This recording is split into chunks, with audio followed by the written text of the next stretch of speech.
This session, I'm calling it Hybrid Publishing 101. As Jennifer mentioned, I did present this session at PubU last week. It's basically an introduction to hybrid publishing, what it is, what it isn't, and how to do it well.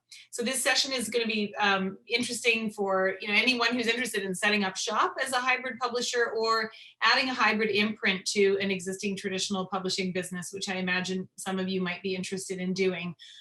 Or if there is anyone in the group who's already a hybrid publisher but is interested in improving their operations or understanding a bit more about what the norms and best practices are around this. First of all, a really quick definition.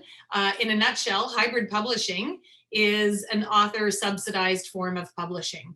Hybrid publishers do everything that a traditional publisher does, but with a different business model that's more akin to self-publishing. So that's the hybrid part of it. It's one of the fastest growing trends in the publishing industry, at least anecdotally from what I've observed. Certainly I'm seeing new companies springing up on this model every year, or using this term to describe what they do. We'll get into the accuracy of the term and how it is applied and misapplied in a second.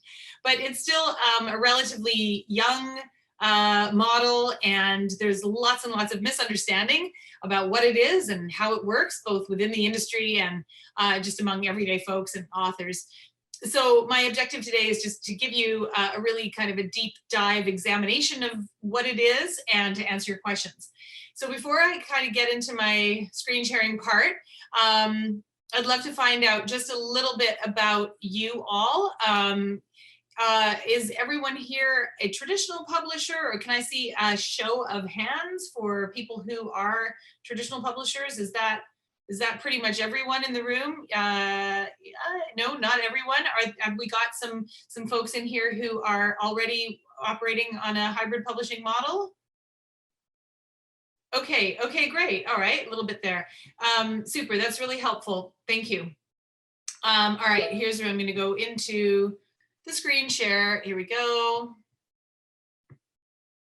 Thanks. And if I play, that is going to make, there you go. Now I got to pull my session notes up on my other device because I can't see anything except my slide.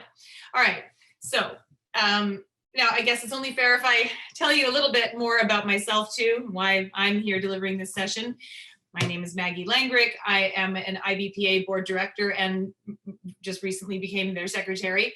I serve on the executive committee there, and for 4 years I was on the advocacy committee. Particularly as Jennifer mentioned, I was on that committee during the period when we drafted IBPA's criteria for a professional hybrid publisher. But I'll get into that in a bit more depth in a few minutes. I'm also the founder, publisher, and CEO at Wonderwell, a hybrid publisher of nonfiction books that help, heal, and inspire. We are in our 8th year of business. I founded the company back in 2013. We were then called Lifetree Media. We are a boutique operation with really a tiny handful of titles. We're publishing 5 to 10 each year, primarily practical nonfiction. Our list is small, but it punches above its weight, I think. More than 50% of our books have been shortlisted or won awards for editorial or design excellence. And our books have been sold into, we have successfully placed them with, sold our foreign language translation rights to publishers around the world. In 2020, we officially relaunched Lifetree Media as Wonderwell. Yep, middle of the pandemic. My timing was excellent. It was actually supposed to happen at the beginning of 2020, but we know what happened at the beginning of 2020. Anyway, in late 2020, we managed to unveil our new brand as Wonderwell and expanded our list at that point to include issues and ideas and literary memoirs. When I founded Lifetree Media back in 2013, hybrid publishing was extremely new.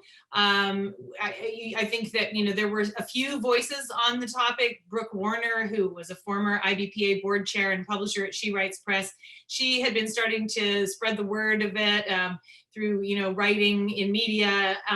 She is the publisher at She Writes Press, and so her press and Greenleaf Book Group were among a very small handful of just a few companies that were operating on this model and using the term hybrid publisher to describe themselves. Today, there are dozens that describe themselves as hybrid publishers operating in the US and Canada, with more popping up all the time. So when IBPA noticed this nascent trend back in, I don't know, 2016 or 17, and looked at these companies a little more closely, I'm going to be speaking a lot about, IBPA in this talk. So obviously I'm a big, very active member. So what we looked at what these companies were doing and saw that their business models didn't all exactly align. There were lots of different ways in which hybrid publishing was being defined. Some so-called hybrid publishers, some required authors to cover all the costs, and others split the cost with an author. Some provided trade distribution, and others did not. Some provided editing and were selective in what they took on, while others published pretty much anything or did not provide any editing, as long as the author could pay their fee. So the disparity that we saw was not in the field was not really surprising, since the concept was then and is still really finding its way to a stable definition. But this caused a lot of trouble for anyone who was trying to compare apples to apples between hybrid publishing companies, and also for new hybrid publishers trying to understand the industry definitions and guidelines and follow best practices. What was, I think, worse for those of us who were already practicing on this model was that because of this inconsistency in the way that people were operating their businesses, there was I think an assumption, especially in the traditional portion of the industry, or anyone who kind of like come up from the pre-internet age, looking at hybrid publishing and just assuming that this is just another term for vanity press. And it was really, really difficult to combat that perception, when indeed we had some people using that term when what they really were doing was following the practices that we would describe as vanity presses, not being selective and things like that. So the IBPA Advocacy Committee decided to take action to help the industry get on the same page and agree on a consistent set of terminology and definitions. Our goal was really to provide our members, our IBPA members who wanted to set up hybrid operations, with a set of best practices to adhere to. So that's what I'm going to share with you today. Bear with me while I share a lot of information about a different trade organization. Here we go. The IBPA criteria list for a bona fide hybrid publisher is as follows. I'm going to take a deep dive into these bullet points. You don't have to read them right now, but let me just tell you that the committee who developed this list was diverse. It wasn't just me saying I'm a hybrid publisher and this is how I'd like people to see me and define me. It was our group was made up of traditional publishers. We had hybrid publishers. I think myself and Brooke Warner were the only two. We had author publishers, so self-publishing authors, and IBPA staff and executive. We spent really actually months in discussion. This was probably about six different meetings in the making, 6 different months, with some discussion by email in between, and debate about what would and wouldn't be construed a legitimate hybrid publisher, and how that term should be distinguished from vanity press, distinguished from self-publishing, distinguished from traditional publishing, distinguished from author services. So after lots of rousing discussion, we developed this set of criteria. And they've since been pretty widely reported in the industry press. And I think that that's really done a great service of, whether you agree with or don't agree with every point on here is an open point of debate. But I think that what we've done is to help bring the community into a shared understanding of what people, what is meant by the term hybrid publisher. So if you read this list, and I don't know if you have, but if you are to read this list, you'll see that other than the last item on the list, these are all things that a traditional publisher does. Like you're going to see, well, okay, what's so great about that? We all do that, right? We publish under our imprint, adhere to quality standards. But strictly speaking, we left off the most obvious identifying characteristic of a hybrid publisher, and that is that we charge a fee for these activities instead of investing our own financial resources into the book's development. But I think that that was kind of taken as read, and hybrid publishers were understood to be fee-for-service based publishers. It's these other criteria that we really wanted new entrants, new hybrid publishers to adhere to, and that we think authors should look for when they're considering who to bring their book to. So I'm going to walk through these briefly. So the first item, of course, is to define a publishing mission. And this is important. It's not just a sort of a feel-good thing or even like a branding thing. This is really about expertise and specialism in particular categories, you know, whether it's cookbooks to children's books to literary fiction. When that is what you publish and that is what you know, you're going to be more effective at understanding that market, more effective at selling those books. Not all new hybrid publishers were doing that, and what we were seeing was a great deal of sort of welcoming anyone and publishing anything. So we really felt that in order to be using the term hybrid publishing to describe what you're doing, defining your publishing mission is important. Equally, vetting submissions. And again, this is one of those things that ought to go without saying. Obviously, as traditional publishers, you're vetting the manuscripts that are coming across your desk. You're being asked to, you know, invest your own resources in them. So you want to make sure that you can sell them and that those books are likely to be profitable and find an audience in the market. And hybrid publishers need to practice that same level of scrutiny and vet their submissions. A hybrid publisher must publish under its own imprint. That is not the author's imprint. So this is essential for distribution and also for your reputation. As a hybrid publisher, you know, you're the publisher of record and your brand is on your books.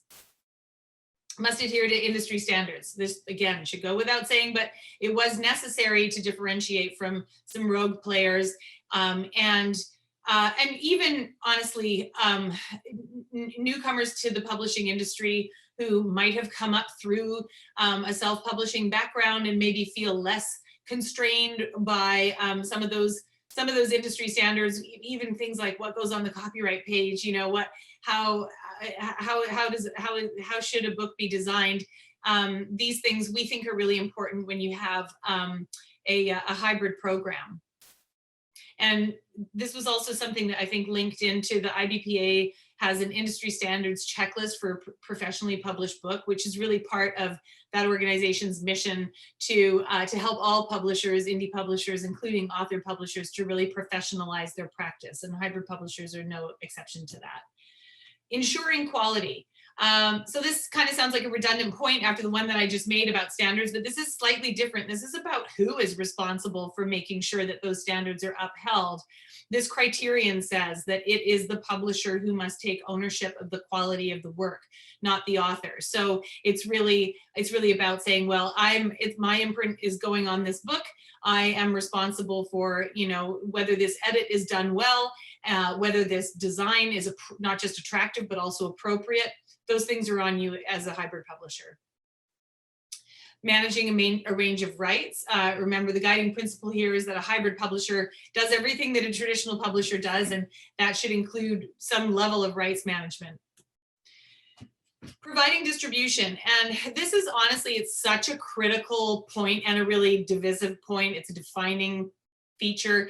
It almost should be first on the list or last on the list. I'm going to take a deeper dive into this in a minute. A hybrid publisher must demonstrate respectable sales. Now, this is obviously super subjective. Not all books have a large market nor need to, you know, small literary niche works of art, you know, literary art, whatever. Not everything has to sell in hundreds of thousands of units. But the point here is track record. Hybrid publishers are ultimately basically providing a business for their author. And they have to ensure that they not only have access to the market, but a proven ability to sell there to a degree that is appropriate for that kind of book. Royalties. And the hybrid publisher must pay a higher than average, higher than traditional royalties. And now the committee debated where that number should be set quite actively. But we all agreed that because the author is paying for the development of the book, that they should get the lion's share of the proceeds from sales.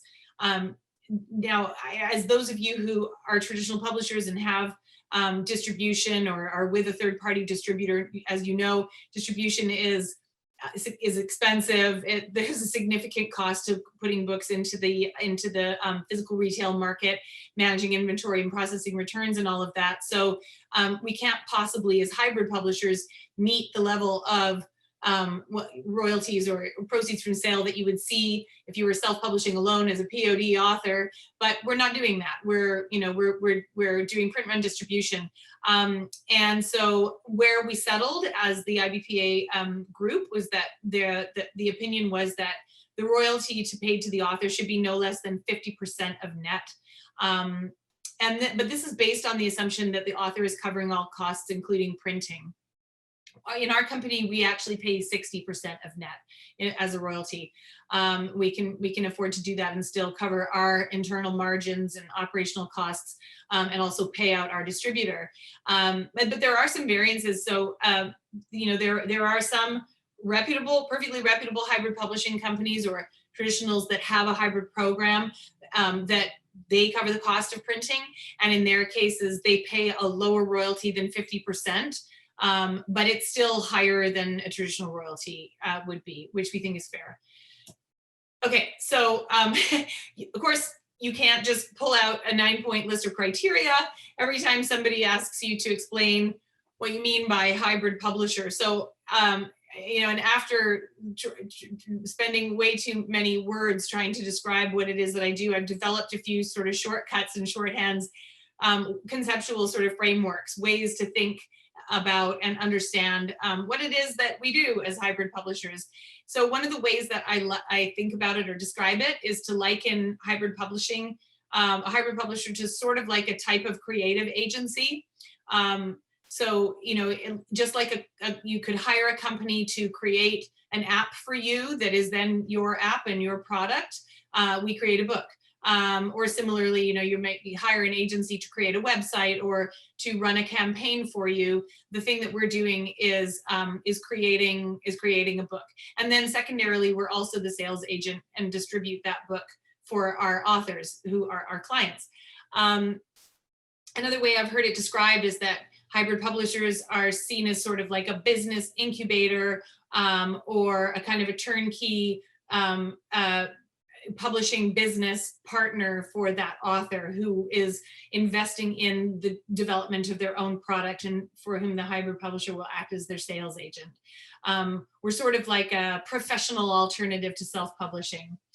I know that I was talking to Tanya Hall, who's the CEO at Greenleaf, another, the big hybrid publisher in this country, and she said that she describes hybrid publishing sort of as like, it's akin to bootstrapping your own venture to the author, and owning that book outright, whereas traditional publishing would be like taking on venture capital. So it's still your business, but someone else is investing in you and you don't own 100% of it. So those are some of the conceptual shortcuts to think about what hybrid publishing is. So I think that at the crux of this is this question of what makes a publisher a publisher. There are a lot of folks who will say that nope, my list is wrong, and what I just described is incorrect because the hybrid publisher is not a real publisher, and I disagree with that, and I can explain why. So I think that just to look at what I think are the core essential activities of any publisher. All publishers are responsible, in my opinion, for two things: turning words into books, or sometimes just turning ideas into books by way of words or pictures, and getting those books to market. Hybrid publishers do these things, traditional publishers do these things, and so do author publishers. The difference is traditional publishers like yourselves accomplish this by investing your own resources into the development of that book. So you're licensing the ideas or creative output from the authors, and then you're turning that raw material into the product, and then that is your product, you own it. And obviously you're going to pay the author a royalty. It can almost be seen as sort of like a licensing fee for their underlying material, but the book is your product. You've paid for its development, you've paid for its manufacturing, and you're taking it to market. A hybrid publisher also turns ideas into books and takes those books to market. So we're providing all of the professional work and the expertise, but instead of investing our own resources and acquiring the work to build our own product out of, we're providing all of those activities that go into making a book in service of the author's investment. So it's the author's product, it's the author's business. It's a business with one product, and we are the infrastructure that provides that, that makes that business possible, if that makes sense. And then of course, both of these types of publishers, hybrid and traditional, then use distribution function to sell those books to retailers across the country, and perhaps licensing of translation rights to other publishers. So I think the important question here, the important thing to consider here is that the entity who takes on the financial risk in the development of any product, whether it's a movie or a yogurt, the person who has paid for that product to be developed is going to be the one who needs to derive the most reward and return from the sale of that product if it is successful in the market. And that just makes sense to me. It's fair. So if you're a traditional publisher, that has to be you. You're investing all of this work, energy, and you're taking on the financial risk. So naturally, you should stand to earn more from the sale of those books than any given author would, because you're doing all the work and you're taking on the risk and you're taking it to market. In the hybrid model, the author always earns more from sales than the hybrid publisher would. Our compensation is upfront. We don't have that level of risk. We also don't really stand to kind of like get rich if we have a bestseller. We certainly get a little bit of incremental revenue from our book sales. But really that is returned en masse to the author. Like the bulk of that revenue from sales is returned to the author. So we're compensated up front. But I think that the most important core responsibilities remain the same: returning ideas into books and getting the books to market. I know that there are those, like I said, who really, really will hold my feet to the fire on this point and really say that, nope, the financial risk is an essential part of this, and that investing in the book's development is a core defining characteristic, or should be. And I have to say that I'm just going to disagree with that too, partly because I know that there is a little measure of disingenuousness around that position among some particular, traditional publishing companies. We all know that there has been author subsidized publishing going on within the traditional publishing world just for a heck of a long time. It's just that not everyone is upfront about it. What we know is that, and this may describe you too, I'm sure that you've had plenty of, either organizational sponsored or author sponsored projects, and that's fair. This is usually accomplished through some sort of requirement to buy back a minimum number of copies. And this might be a substantial part of your business. Obviously, it mitigates your risk and it allows you to kind of put books into the pipeline that may have questionable potential in the trade, but that the author wants and needs for their own needs, and that's fine. My issue with that is that in some cases, and especially with some of the bigger firms that practice this regularly and make it a core part of their business, authors I have spoken to, especially in the business book category, where we know that those authors have a real business imperative to get their book done. I've talked to authors who have invested, $50,000 in, say, 5,000 copies of their book, and they're still only getting a standard royalty of 15% on the copies sold in the trade. And I just don't think that that's right. I think that because they have essentially covered the publisher's cost of development and manufacturing, that they've taken all of the risk off of the publisher's shoulders, and I think that they should be getting paid the most from sales. And the other thing that I've noticed is that in this buyback dynamic, it can create some weirdness in the relationship. I've had, and I understand that I'm speaking to traditional publishers. Some of you might practice this, pretty often. I don't know, and I'd be curious to hear from you at the end of my presentation, your perspectives on this. But I'm speaking from my experience and from talking to authors. I have heard from authors who, had bought thousands of copies of their book from their traditional publisher, And yet, despite having contributed all of this to the, covered the cost of development, they can sometimes be treated not as a respected partner, but actually sometimes they've had a sense more like their book is getting less respect because they've paid for it to be there. And I think that is because the financial relationship is kept secret. It has a sort of a whiff of shame around it for those authors. So for the hybrid publisher, and it's just my ethos and my approach to, I have an entrepreneurial spirit and I respect the authors that want to do this to get their own book out there. I think that I'm really, really proud to bring this relationship and the financial benefits to the author of hybrid publishing out into the open, full light of transparency, recognizing the author's financial role, and then returning those proceeds from sales back to them. I'm actually just really proud of it. So that's the definition of hybrid publishing and what it is. Now that we've talked a little bit about hybrid publishing, I want to talk about the other kind of hybrid that this involves. And this is where those of you who are operating a traditional publishing company and considering perhaps setting up a hybrid program, this is the part that you're really going to perhaps hear something new and gain some benefit from. And that is the notion that the two kinds of hybrid here, there's the hybrid publishing model that I already just described, and then there's a hybrid business type. Now, what does that mean exactly? This is not a technical term, by the way, drawn from a business book. It's what I know and have seen and about the various types of businesses that a person can operate. What I mean is that there are, broadly speaking, two types of businesses. I mean, all businesses make transactions and earn money. That's, business is a money-making machine, right? There are two types of businesses. There are businesses that sell products or service, and there are businesses that products and services. There are businesses that sell products, businesses that sell services, and then there are hybrid businesses that sell both products and services. So you're either going to be making yogurt or you're going to be, delivering accounting services.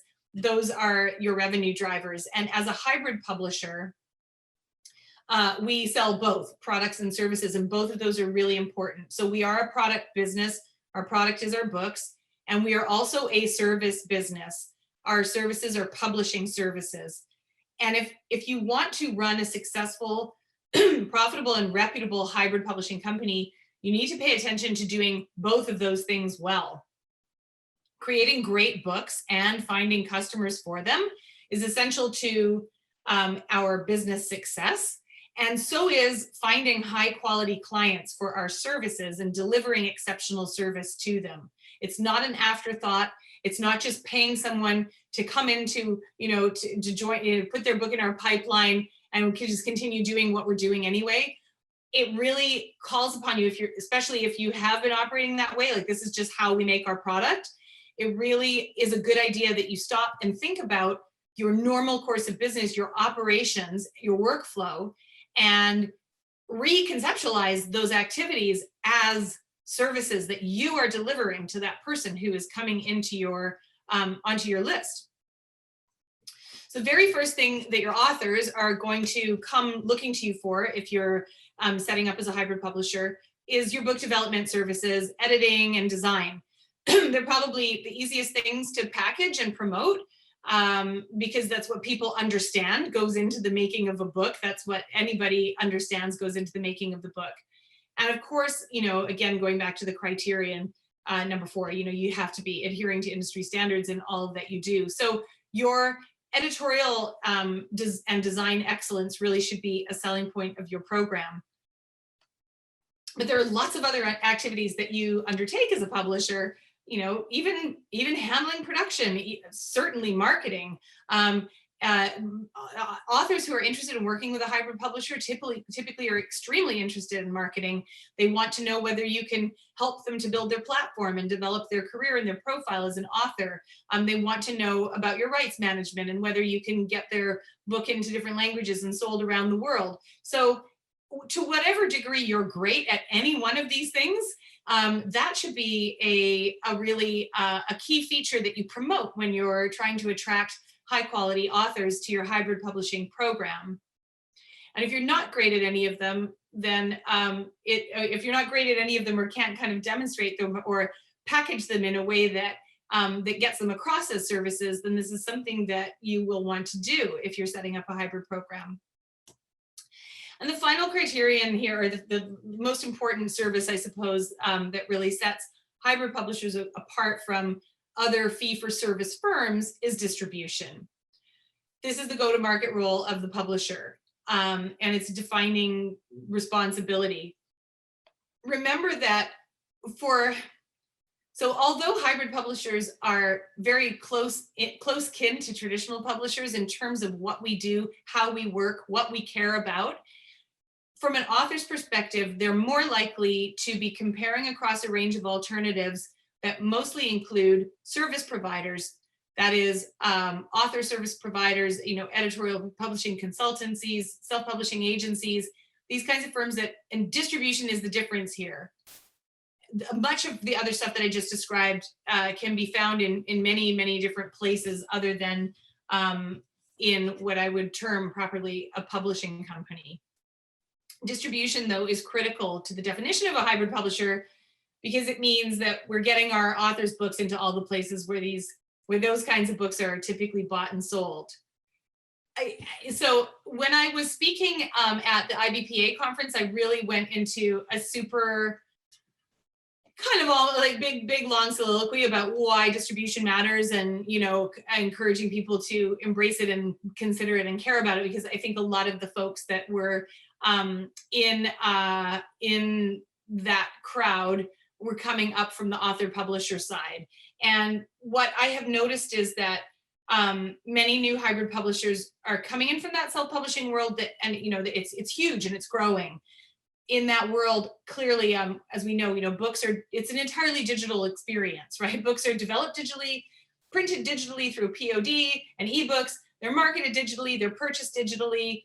It's a huge digital publishing ecosystem. And if for those people who have spent their entire time in publishing in that digital realm, they can kind of get the impression that physical book distribution doesn't really exist anymore, or if it exists, it's just a relic, it's not really relevant.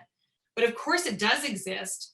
People are, they're browsing in airport stores, they're buying books in grocery stores, where we love to spend an afternoon in a local bookshop. And, and what about the library? You need distribution in order to be in the local library. And what I think I wanted all of those folks to appreciate is that traditional publishers, and in fact, our entire traditional industry is still operating in this world as well as online. So for those who are calling themselves a publisher, but really only getting the book to market by a POD route onto Amazon or in ebook, my personal feeling, and this is a little bit of a divisive view, but a little controversial view, but I think that is something, because it is something that the author can do themselves.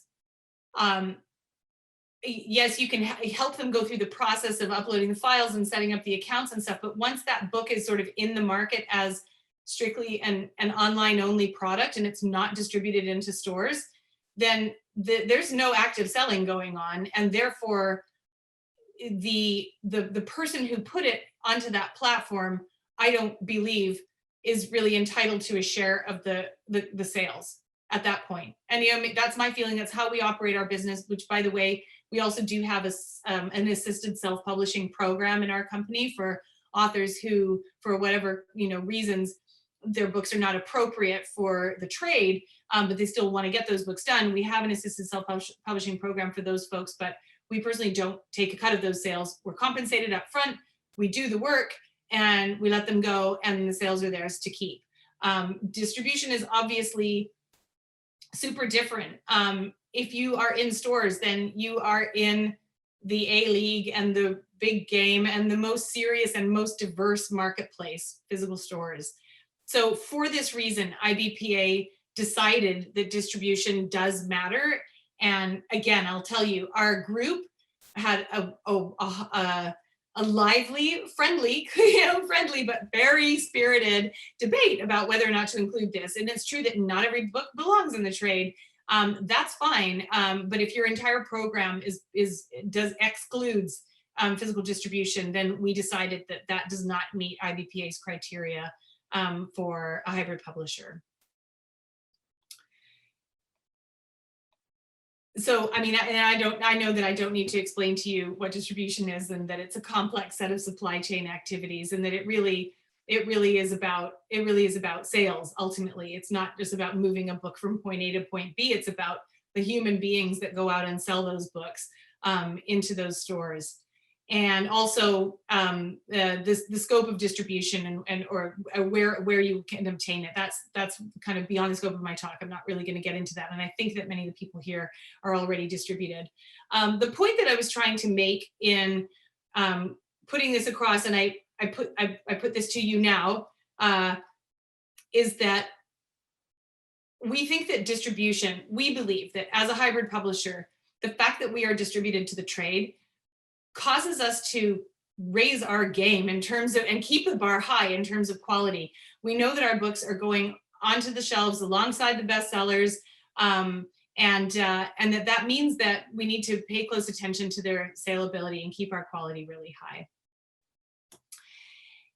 And so this is where, a lot of folks who are new to this model will kind of contrast it with what is called, is sometimes with slightly sort of, it's not meant as a compliment, but they'll, kind of the people coming up through self-publishing will look at traditional publishing and say, well, that's gatekeeper publishing. We're all about open borders and, any open access, and anybody can publish anything. My point to them and to you today is that by definition, a hybrid publisher is still a gatekeeper. And I think that that's a good thing. The books are going into distribution under our brand. We have to be a gatekeeper. Yes, we're a facilitator of our authors are our clients. We're there to facilitate and make their vision true, but our vision come to reality, but we can't simply make to order. Our books wouldn't sell if we did that. We need to consider our reputation and our distributors' profitability, the profits that we are putting through their business, and ensure that everyone is going to do well in this enterprise, including our author.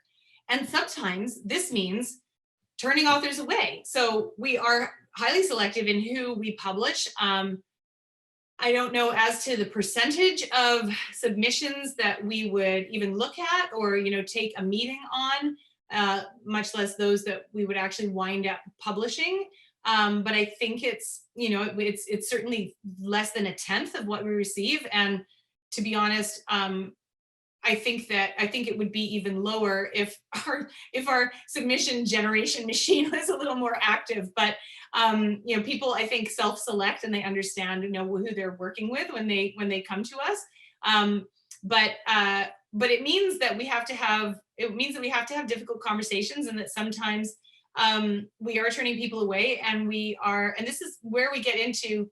I think I mentioned to Jennifer that we were going to be looking at some of the so-called, I suppose, the ethics around hybrid publishing, and how do you maintain your integrity, keep your publishing quality high, and make sure that what you're doing is not vanity press, that you're not just taking somebody's money and selling them a pipe dream that you're never going to be able to realize. What it really comes down to is this gatekeeping function. It comes down to several gateways that we in our business guard very carefully.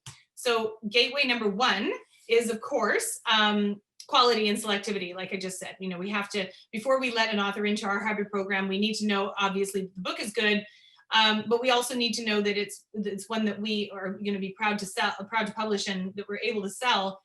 We also need to know, just as you do as a traditional publisher, that they have some sort of platform or marketing budget necessary to create awareness about their book. The difference is that if they're getting started on that, but they're not quite where they need to be, we can provide extra services that will help them to get there.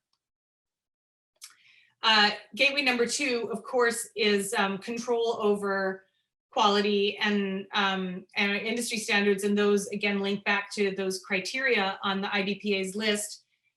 We get some authors coming to us wanting to save costs by bringing their own editor, or designing their own cover. I've even had an author who I had to really, it was a pretty sort of, was a loggerheads conversation, but I won in the end. It was a bit of a thumb war.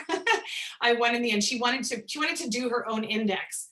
And you know, these are things that we just can't allow. We're putting books into the trade. We're publishing under our imprint. And so being really firmly guarding those creative control points is absolutely critical if you're going to do this work. The third gateway is more personal, and this really has to do with the nature of our relationship with our authors. Because what we're doing is you know, professional publishing, and it's not vanity press, and it's not make to order, we need to know that our authors respect our expertise and that they'll look to us for guidance. So in the hybrid model, you'll often encounter authors who think that because they're paying the invoice that they get to call all the shots. And what I tell new hybrid publishers is that it's incredibly important that you don't set up this dynamic, and you don't allow them to, you know, to enter your program with that assumption that they're going to come in and you know, just point and click and have you do exactly what they say. It's a very fine balance to strike, because on the other hand, of course, part of what we are you know, what we use to sort of what they come to us for, and what they appreciate about the hybrid model, is that they want greater control and flexibility over not just the timing of the book or the fact that it can get greenlit and done, but you know, the control over its execution. That can get super dicey. You know, we've had lots of difficult conversations where the author is pressing hard for something that we know is not in their own best interest, whether it's title or cover design or a content decision. And then we have to have a tough conversation with them. The way that I navigate through that is to say, yes, you're paying our invoice, but a big part of what you are paying us for is our professional guidance and expertise. And what I am telling you is that this thing that you're asking us to do will harm your book, it will harm your reputation, and it will harm our reputation, and therefore I can't agree to it. So it's awkward when someone is paying, especially, you know, like a pretty hefty fees in order to have you do a professional piece of work. But I know that it strengthens our program, and also, you know, ultimately improves, I think, the flow of professional respect that you know, moves between us. So it's just super important. If an author is coming in with an attitude like treating us like a vanity press that's just going to work to order, we just like would struggle to maintain our own standards and set up a ton of power struggles. So that's something that I always now, I think if you're coming out of the traditional realm, you're used to having that level of decision-making, control, freedom. You know, you get to call the shots on things, depending on, I suppose, from, you know, one author to the next, or one publisher to the next. You may involve authors in some of those key creative decisions or not.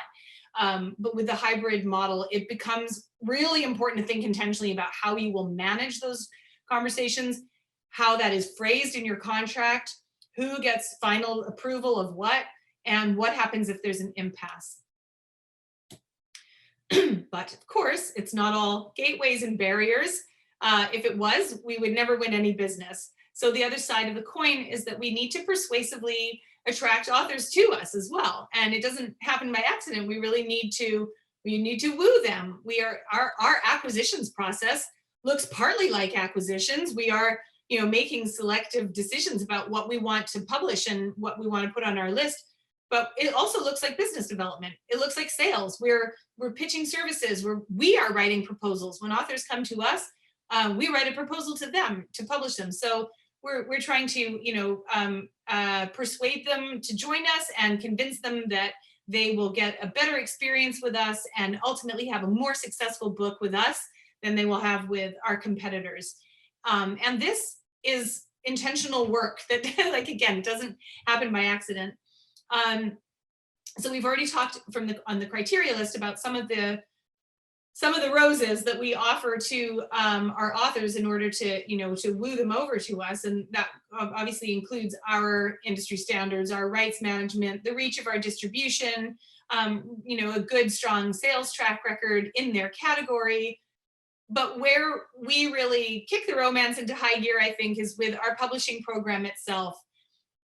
Authors are strongly attracted to hybrid publishers who relate to their work and understand their audience. And this links back to criteria number 1, mission and vision. I think that in the traditional publishing realm, it's often acknowledged that readers don't, with a few rare exceptions, readers tend not to care whose imprint is on the spine, and they don't buy books because of the publisher. But authors looking for a hybrid publisher really do pay attention to who that firm is. So this is important. And content alignment, publishing focus is an extremely important part of that. I had a call with a prospective author this morning who was saying exactly that to me. She said, I love that on the Wonderwell website, I see that you guys are about books that help heal and inspire.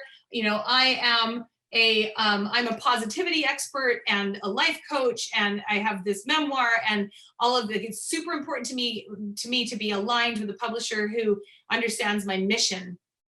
The other part of that is, of course, a hybrid publisher really needs to understand how to sell that kind of book. So this is one of the biggest and most important, features. And of course, the other final sort of rose, if you like, that we attract them to us with is our royalty payment model. This is a business investment for the author, so the transaction does never end just with the book development. It's all about looking at the bigger P&L, which has to do with their investment, their return on investment, their printing costs, their cut of sales, and when they will reach profitability and do more than break even. So it is helpful to be able to articulate that with tools, with visual aids, with calculators, and to show them how you can help them to realize their business objectives and their career objectives, as well as their creative ones. Obviously, this hybrid publishing model is not right for every author. It's not right for every book. And I think that's perfectly okay. That doesn't in any way call into question its usefulness in the world. What we know, especially in a kind of a high-end program like ours, developing really great books and publishing well, it can be a big investment, especially when the author requires a lot of editorial support. Some of you may or may not, publishers differ, traditional publishers differ, and from one book to the next and one house to the next, in terms of how much editorial support they can lend behind a book. Usually, obviously the less editorial resource that book is going to absorb, the better, and it has to kind of pay off at the other end. But that is not true for us. So we have authors on our list whose ideas we really love, but that need a heck of a lot of hand-holding with the manuscript. Now, if we were investing our own resources, we might only do that if we could be pretty darn sure that was, going to be a real breakout book. But in our case, sometimes those authors are prepared to take more risk because there are other career benefits to them in having a smart book well published in the market. And they're prepared to play the long game, and they don't necessarily need to see that come back in the first year, or sometimes even at all through in-store book sales. So our flexibility to offer, to really pour on the editorial support is something that a lot of them appreciate. But for an author who was perhaps really talented but unable to fund their own project, they should not try to publish with us. I'd never ever encourage anyone to take on debt or bet the farm on their book and take out a second mortgage to pay our fees, because we all know how inherently risky and unpredictable publishing can be, and the economics of book publishing are really challenging anyway at the best of times. So this is best for an author who has a kind of a high risk tolerance because of their objectives and their own personal resources. But I think that, and equally those who have really strong writing skills, and if they have some publishing savvy of their own, and if they have their own direct route to market and may not really need to be in the trade, those authors are better off self-publishing, perhaps either DIY or with you know, an assisted self-publishing program. But for the hybrid model, who it works best for is authors who want to be in the trade, and that is an objective of theirs, and have a marketable concept and the, you know, a marketable book. So not just a concept, but also the, you know, the writing quality has to be there, or the resources to hire sufficient writing and editorial support to get it done well, and who can afford to underwrite the cost of their book and have to have a way to reach readers, whether that means through their own platform or through a sizable, you know, media campaign budget. Asterisk on that one, as we all know, that only works if the book itself actually has news value. So we look at this complex matrix of qualities to determine whether we should accept an author, and we really only ever take someone in if we know that we are a good fit for them and that they are a good fit for us, and that we know that we can deliver to them the results that they're seeking and that their work will reflect on us well. If a person meets all those criteria, and there are obviously a lot, then I really love our model, because that person is, especially if they have a really strong platform and their book is awesome, they're going to actually be financially better off by publishing with a hybrid publisher than they would by accepting a traditional royalty with a traditional publisher. So we're really, you know, we're really looking for people who are strongly attracted to the personal self-control that self-publishing offers, but that they want a more polished professional product, and they want to be in the big arena of the distributed retail market. So this is why I'm such a big fan of this model. You know, we love it because it minimizes our upfront risk, and this is why I think we're seeing so many people interested in either adding this to their program or setting up shop as a brand new hybrid publisher. You know, it feels like a great way to get a brand new publishing venture off the ground, because it's a cash flow positive business model, right? You're not investing your own hundreds of thousands of dollars of resources into acquiring work and making a huge capital investment. Authors love it because they have more control over the timing and execution of their book. They feel more deeply involved in the publishing process. They feel, very often they report feeling more supported. They love knowing that they can, you know, that they're treated as a valued client and they can call us up. And they love that they earn more in royalties, especially when they also have any capacity to make direct sales on top of the copies that we distribute for them. So the topics that I've covered in this presentation, you know, these are really things that every hybrid publisher should think about and make intentional decisions around. But every firm is going to manifest those things differently, and I think that that's great. If this is something that you're thinking of doing, the way that you interpret and express these guidelines and activities is going to help you to stand out from the competition.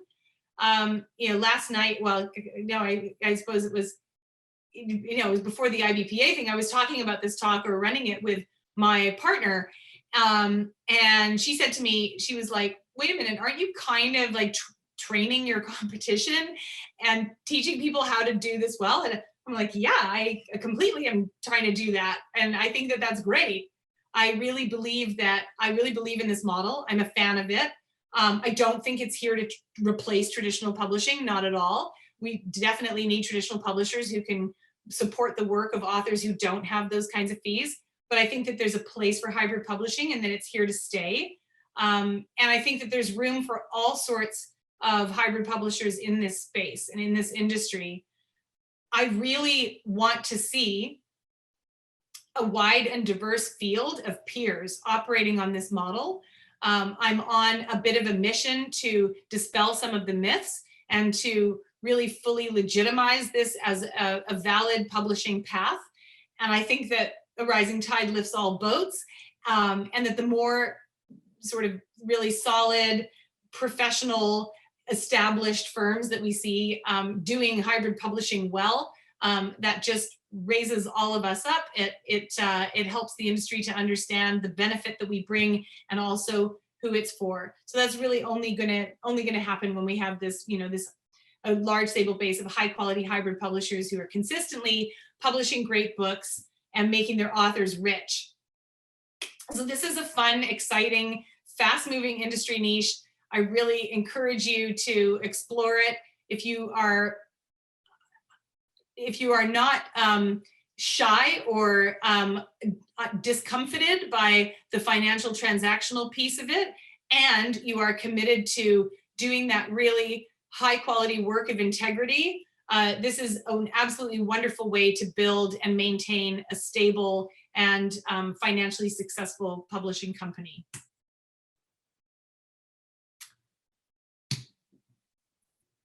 And with that, I'm going to stop sharing.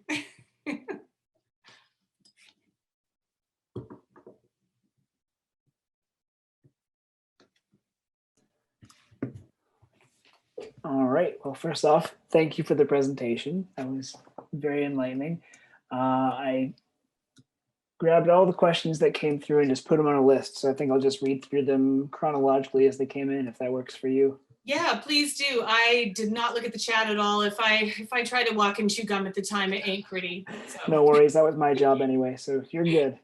All right. Okay. So the first question that came through is, will hybrid publishers work with or without agents, or does that come into play at all?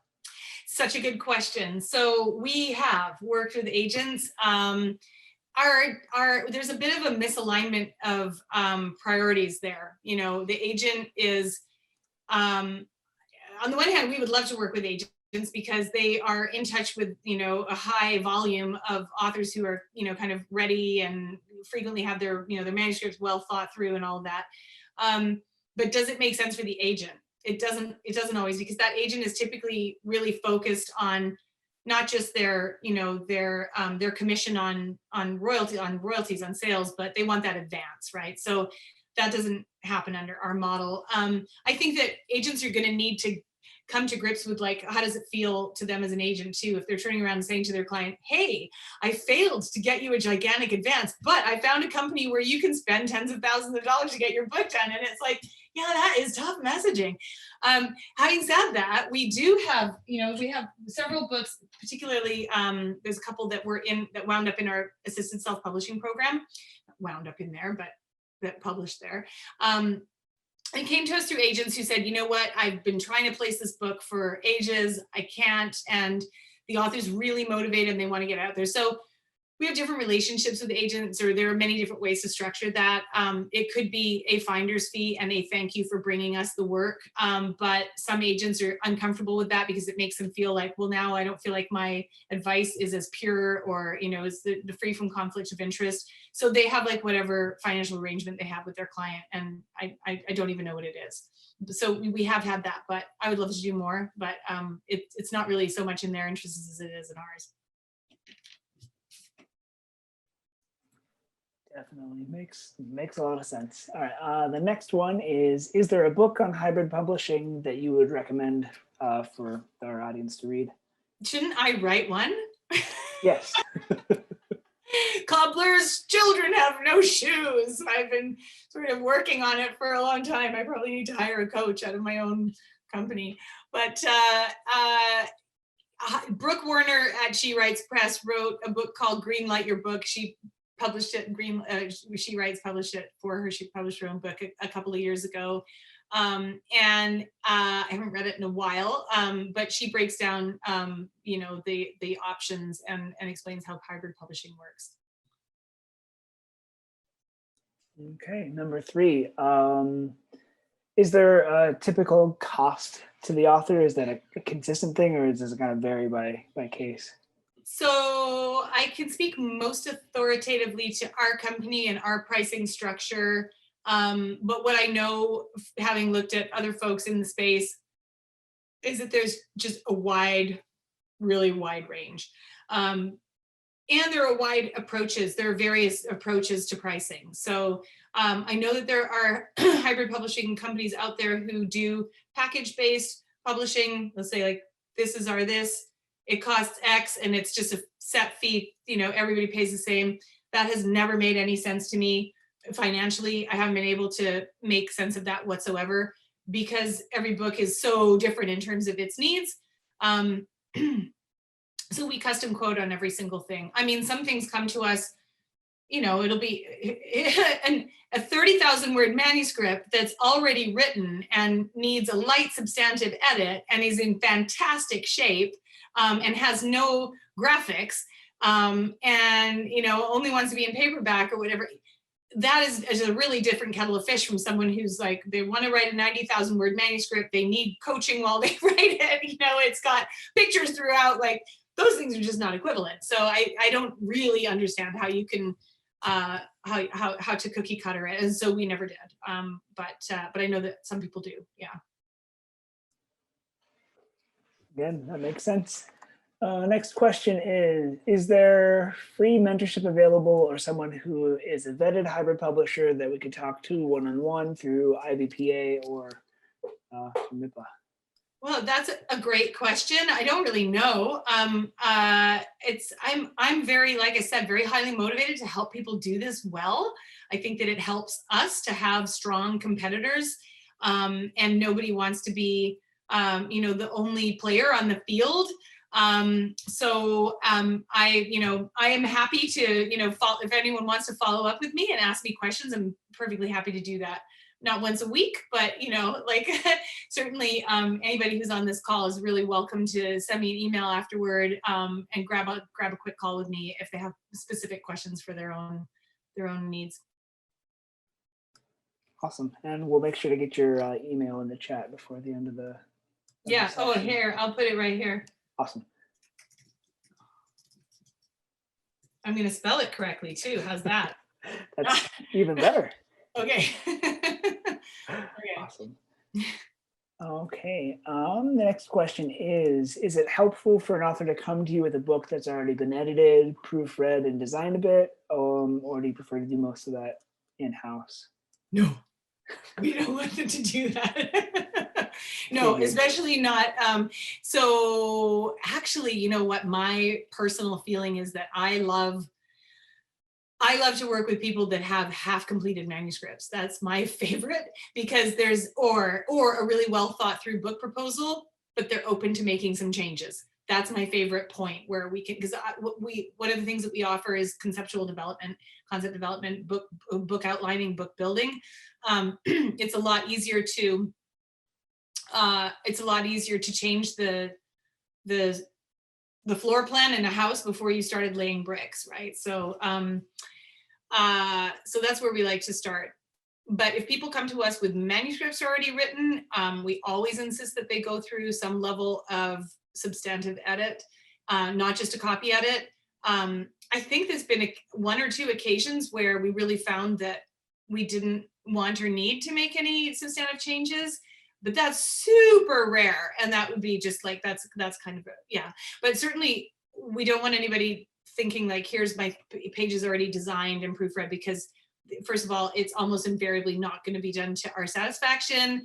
And second of all, you know what, there's very little kind of like space for us to earn our bread and butter in that kind of arrangement. You know, what is the point there? We're not just a distribution pipeline. We develop books, and that's what we love to do and are really good at it. Good job. Next up, do you consider Ingram Spark to be distribution? If I have my book available at Ingram, do I need to find other additional outlets for distribution as well? Yeah, Ingram Spark is print on demand, and so Ingram Spark is not trade distribution. It's not print run distribution. It's not getting into physical stores. So that is not what we would consider to be hybrid publishing. Now, I don't know, the person asking that question, it's not quite clear whether they're talking about one book that they have written or a book that they are publishing. But I will say that certainly not every book needs to be in physical stores. It doesn't make sense in every case. We're talking here again, the bright line is about, this is the definition of what makes us a hybrid publisher versus an author service provider. Okay. Next one is a little bit of a longer one, so if I need to repeat any parts, just let me know. Okay. You mentioned that hybrid publishers can also take an idea and work with authors to develop, publish, and market the book. How are those ideas generated? Do you rely on the authors coming to you, or do you hunt out authors with an idea? That's an excellent question. So mostly authors come to us and you know, when I had that slide that was like, what is the core defining responsibility of a publisher? You turn ideas into books and get those books to market. You could also have a really interesting debate about what makes an author, right? We know that not every author writes their own manuscript, and we know that I really think that, you know, so if we look at like what is the core defining responsibility of an author, and I really think it is in their ideas. So if you have lived an extraordinary experience, if you're Malala Yousafzai, you know, and you had help writing your manuscript, that doesn't invalidate it, in my opinion. But you had to have actually had that experience or had that idea. So we don't give them ideas, but we do go out and proactively contact people who have good ideas. And you know, just as a traditional publisher would, you're going out and sort of saying, hey, have you thought about doing a book? The difference is that our acquisitions process looks more like sales process. So we're talking about, here's how much money you could make with us. Here's, you know, all the great support that we offer. Maybe those are the same selling points that I would put across in a traditional deal. It's going to look really different. What I have noticed though is that, especially in the nonfiction space where we publish, and a lot of our books are practical nonfiction, more and more those impressive experts and people with a huge platform and, you know, influencers and stuff, they are, not only have they grokked and come to understand what hybrid publishing is, they actually are, I find many of them, you know, maybe this isn't true across the board, but they're coming to me with an assumption that is their first option, like that this is what they're going to do and what they prefer and what they should look into first. So that is changing. I'm not answering the question right now, but anyway, there you go. Well, good info to have. So do authors get a say in the design of the book in hybrid? Is there a little bit of input, or is it, how does that work?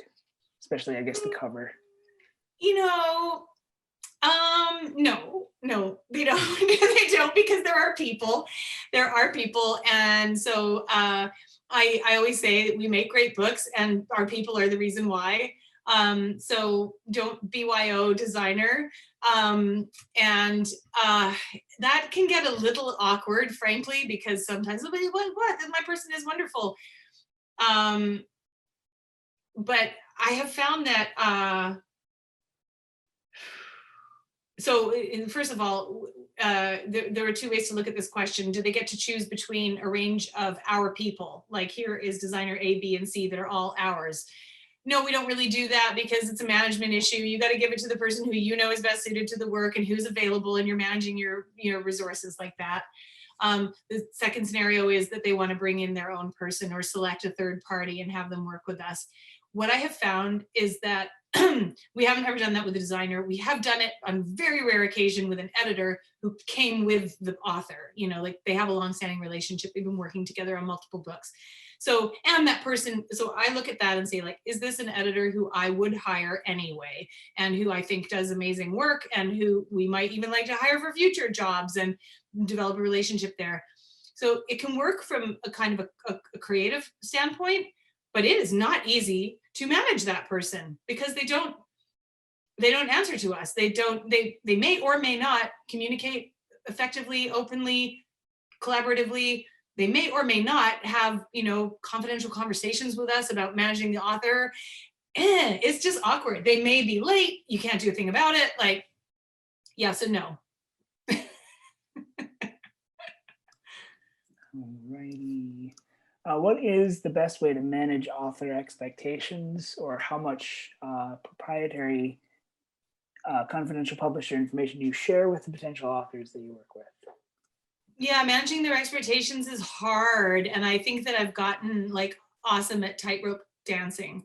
You know, on the one hand, you want to say, come, you know, there's a wonderful world that awaits you. And then on the other hand, you're like, but not so fast, or don't expect like to get rich. You know, you have to sort of, it's a real balancing act.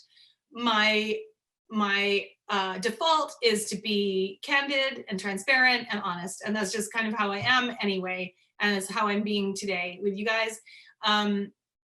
So I think the best way to manage author expectations is with honesty, which is that, so the way that I do that, so that I don't insult or offend them is, to speak about the realities of the competitive market and the challenges that their project may face, and what may hurt their sales, instead of framing it as here's where your book is bad or you are weak, or it's you talk about the challenges and how you will work together to mitigate them, but that you can't remove them.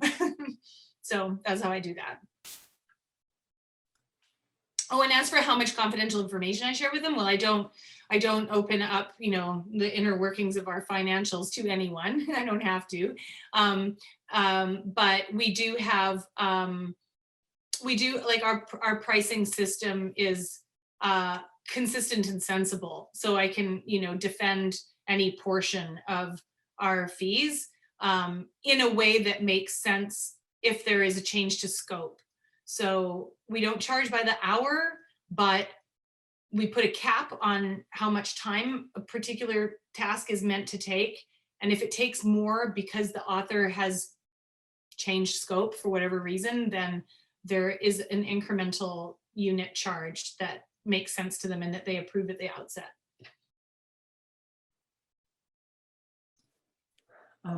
Next question. How many titles do you publish in a year?